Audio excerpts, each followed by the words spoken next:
Quahog returned to its usual rhythm after the chaotic camping adventure, but Peter Griffin was not the kind of man who sat still for long. A few days later, he slammed open the front door like someone who had just discovered fire. "Lois," he yelled, "I figured it out. We're wasting our lives." Lois looked up from the kitchen counter, where she was folding laundry, with the tired efficiency of a woman married to Peter for too long. "Peter, the last time you said that, you tried to turn the garage into a water park." Peter slapped a crumpled brochure on the table. "This time, Lois, we're going on a family road trip." The living room filled with reactions like a badly rehearsed choir. Chris perked up immediately at the mention of road trip, already imagining gas station snacks and no homework. Meg rolled her eyes so hard it was almost audible. Stewie squinted suspiciously, calculating the chances of being stuck in a moving vehicle with Peter for hours. Brian groaned. "Peter," Lois said slowly, "do you even know where we're going?" Peter raised a finger dramatically. "Nope, but that's what makes it an adventure." The next morning, the Griffin family piled into their old station wagon. Peter was behind the wheel wearing aviator sunglasses he'd found in a discount bin, insisting they made him look like a road legend. Lois carried snacks, wet wipes, and 3 backup plans. Chris sat in the back, already unwrapping candy. Meg plugged in her headphones to drown out her family. Stewie, strapped into his car seat, whispered, "This will end in disaster. Glorious, fiery disaster." Brian jumped in reluctantly. "I can't believe I'm doing this." Peter grinned. "Oh, you'll love it, Brian. This is how memories are made." "Yeah," Brian muttered, "and therapy bills." 2 hours into the trip, they hadn't even left Rhode Island. Peter refused to use the GPS, claiming real men don't need directions. Lois pinched the bridge of her nose. "Peter, we've passed the same gas station 3 times." Peter pointed at it proudly. "See? It must be a sign we're on the right track." "No," Brian deadpanned. "It's a sign you're lost." They eventually stopped at a roadside diner, a small, greasy place with flickering neon signs that read, "Best pancakes in America." Peter rushed in like it was Disneyland. Lois tried to keep the family in line, but Peter was already at the counter, ordering enough pancakes to feed a small army. The waitress, a tired-looking woman with a name tag that said Linda, gave him a flat stare. "You really want the 50 pancake challenge?" Peter grinned. "Ma'am, you're looking at a man who once ate an entire cake while stuck in traffic." The family sat in a booth. Chris marveled at the menu, Meg scrolled on her phone, Brian judged everything silently, and Stewie stared at Peter like he was watching an idiot perform at the circus. As the pancakes arrived in towering stacks, Peter tied a napkin around his neck like a cape. "This is my destiny." Lois crossed her arms. "This is a terrible idea." 10 minutes later, syrup was everywhere. Peter was sweating like a gladiator, and the waitress looked vaguely concerned for his health. Stewie leaned toward Brian. "Shall we take bets on whether his heart gives out or he explodes first?" Brian nodded. "I've got 50 on explodes." After a brief detour involving indigestion, the Griffins were back on the road. Peter turned up the radio to a station playing soft 80s rock. He started singing loudly and off-key. Lois tried to join in. Meg pretended she wasn't there. Chris waved his arms out the window like a dog tasting freedom. But it was Stewie who broke the silence with a dry remark. "I can't decide if this is torture or the most absurd bonding experience of my life." A few hours later, they pulled into a gas station in the middle of nowhere. The sun was setting, turning the sky orange and gold. Peter jumped out like a man on a mission. "All right, everybody, stretch those legs. This is the part of the road trip where we act like we love each other." Lois swatted his arm. "Peter?" Brian sniffed around the parking lot while Stewie sat on top of a cooler, observing everyone with the air of a judge. Meg wandered into the small convenience store where she found herself talking to a clerk, a surprisingly normal, friendly guy. It wasn't love at first sight, but for Meg, who was used to being invisible, it was nice. "Road trip, huh?" the clerk said, scanning a soda can. Meg nodded awkwardly. "Yeah, with my family." "Good luck with that," he chuckled. For once, she smiled for real. Back in the car, Peter insisted on taking a scenic route.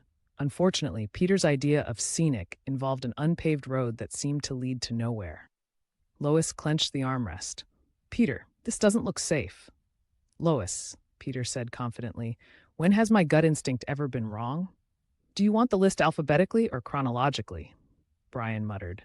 Eventually, the road narrowed into a forest trail. The station wagon rattled like it was held together by duct tape and hope. This is how horror movies start, Stewie announced. Meg glanced nervously out the window. He's kind of right. Peter, however, was thrilled. Guys, this is great. No traffic, no stoplights, no annoying neighbors. Just us and the wild. The wild turned out to include a very large moose that decided to block the road. Peter hit the brakes. Everyone lurched forward. Chris pressed his face against the window. Cool.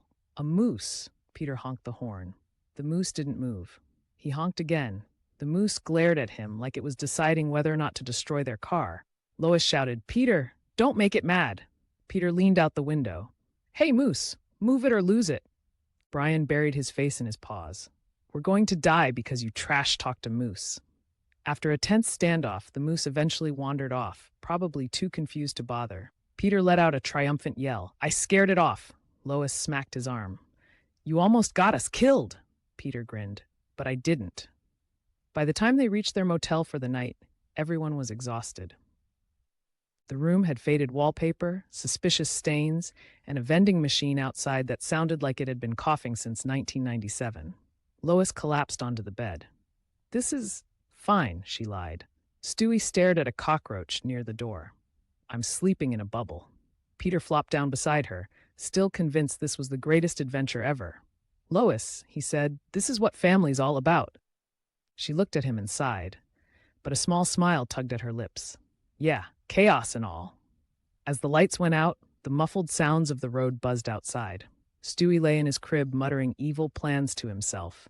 Brian curled on the floor pretending not to care. Meg stared at the ceiling, replaying her brief human interaction. Chris snored loudly, and Peter dreamed of pancakes and moose battles. And Lois, for just a second, thought, maybe this road trip wasn't the worst idea he ever had. The Griffin family's road trip ended, but the chaos didn't. Quahog had been quiet during their absence, too quiet, in fact. When they returned, Peter kicked open the front door like a war hero who had single-handedly defeated a moose. "Lois!" he yelled. "We're back! Did you miss me, house?" The house did not answer, but it creaked ominously, which in Peter's mind meant yes. Lois set down the luggage with a sigh of relief. "Finally, home. I need a shower, real food, and at least a full day where none of you drive into a forest." Stewie adjusted his tiny jacket like a mafia boss returning from exile. "Ah! Civilization, running water, electricity, the sweet sound of my enemies being crushed beneath my genius." Brian yawned, flopping down on the couch. "I swear, if I see another gas station bathroom, I'm suing someone." Chris ran up the stairs yelling, "I'm gonna sleep for a week." Meg quietly followed him, already pulling out her headphones to retreat back into her safe zone. Peter stood in the living room with his hands on his hips. Road trip, conquered, next mission, total world domination. Lois didn't even look up. "Peter, the next mission is doing the laundry." 2 days later, Peter got bored. And when Peter got bored, trouble followed like a loyal dog. He paced around the house, peeked into the fridge 6 times, tried on Lois's reading glasses, and finally announced, "I'm going to get a new hobby." Lois froze mid-stir while cooking. "The last time you said that, Peter, we had to call the fire department." Peter waved dismissively. "That's in the past, Lois. This time it's different. I'm going to be classy, sophisticated. I'm going to join a theater group." Brian snorted. "You? In theater?" Peter grinned. "Hey, I can act. Watch this." He clutched his chest dramatically. "Oh no, Lois, the chips are gone. My soul is empty." Lois rolled her eyes. "Yeah, that's Oscar-worthy." That weekend, Peter actually showed up at the Quahog Community Theater. A large handwritten banner outside read, "Auditions today. No experience necessary." That was exactly the level of commitment Peter needed. The director, a small man in a scarf and a deep sense of superiority, stared at Peter as if a bear had wandered into his studio.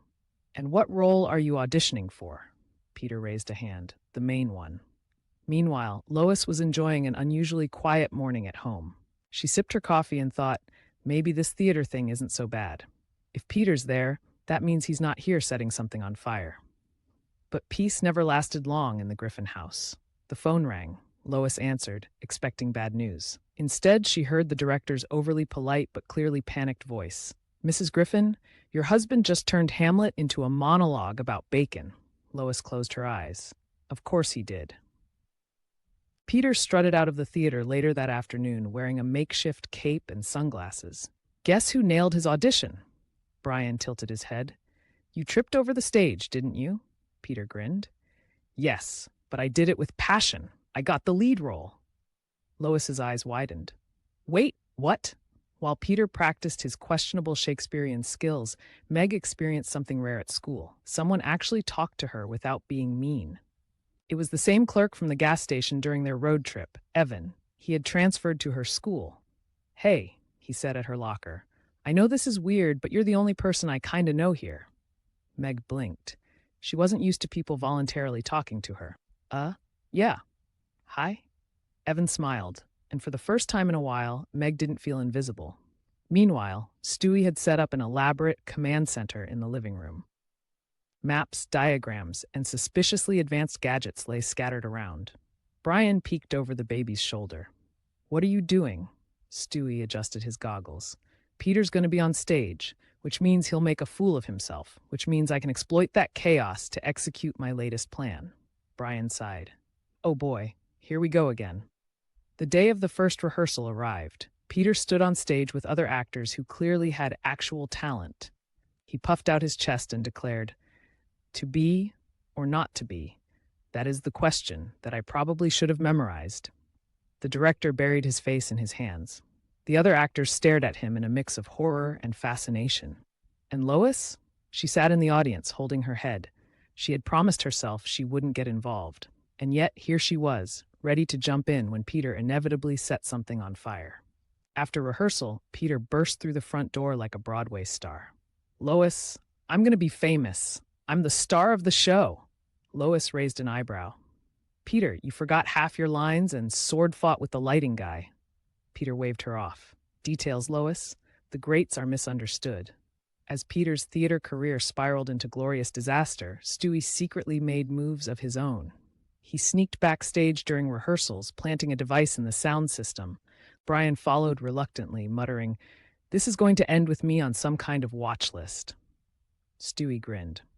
Oh, Brian, history will remember me as the mastermind behind the most chaotic performance this town has ever seen. At the same time, Meg's bond with Evan grew stronger. They sat together at lunch, shared jokes, and for the first time, Meg felt something that resembled normal teenage life. But of course, she was still Meg, and nothing in her life stayed normal for long. Meanwhile, Chris had discovered a new obsession, magic tricks. After watching one magician on TV, he decided he'd found his true calling. Mom, he announced at breakfast, I'm going to be a magician. Chris the Magnificent. Peter clapped. Do me first. Saw me in half. Lois nearly dropped her coffee. No. The Griffin house became a strange mixture of rehearsals, experiments, teenage crushes, and failed magic tricks. Peter practiced his Hamlet monologues in the living room. Stewie calibrated his master plan in secret. Meg blushed every time Evan looked at her. Chris made Brian pull rabbits out of hats. And Lois wondered how she was the only thing keeping the entire household from collapsing. As the night of the performance approached, Quahog began buzzing. Posters went up around town. Hamlet, starring Peter Griffin. Quagmire stared at a poster outside the bar and burst out laughing. Oh, this is going to be good. Joe shook his head. This is going to be a train wreck. Cleveland sipped his drink. I already bought tickets. The big night had finally come. For weeks, the people of Quahog had seen posters taped to lampposts and supermarket walls, all declaring one absurd fact. Peter Griffin was playing Hamlet. Some thought it was a joke, some thought it was a tragedy, and some, like Quagmire, bought tickets just to watch chaos unfold, like a beautifully staged car crash. Backstage at the Quahog Community Theater, the cast ran around adjusting costumes, practicing lines, and nervously pacing. In the middle of all that noise, Peter stood proudly with a paper crown on his head, munching on a donut like a man who had already won. Peter, the director hissed, this is Shakespeare. This is art. Please, for the love of everything holy, don't ad-lib. Peter saluted. Don't worry, boss. I've got this. I watched the movie. The director closed his eyes and whispered a silent prayer. Lois sat in the audience, clutching the program like a lifeline. Meg, Chris, Stewie, and Brian were scattered around her, each processing their own version of secondhand embarrassment. Quagmire leaned over Joe and whispered, "I brought popcorn. This is going to be better than cable." Joe smirked. "I brought earplugs."